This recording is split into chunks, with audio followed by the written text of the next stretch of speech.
سلام دوستان عزیز، امروز اومدیم با شوتی کردن گلگیر موتور مثل این. سلام دوستان، سابسکرایب کنید که کانالمون بره بالا، ممنون میشم. اول باید 2 پیچ زینه باید باز کنیم و زینه در بیاریم. من زینه در بیارم بچه ها.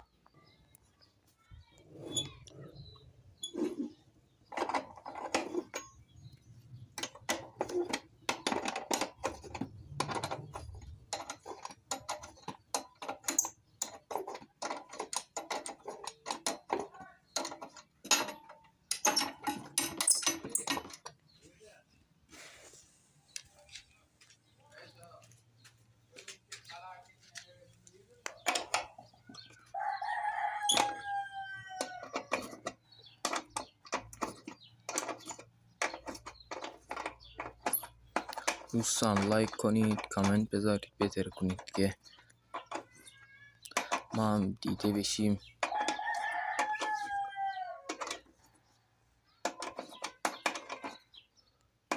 اگه ستایی شدیم میخوام انجین موتور میخوام تقویت کنم. میخوام یه انجین براش بخرم، اصل هوندای ژاپن، شایدم بوبین روغنی یکی خوب مارکای خوب بگیرم.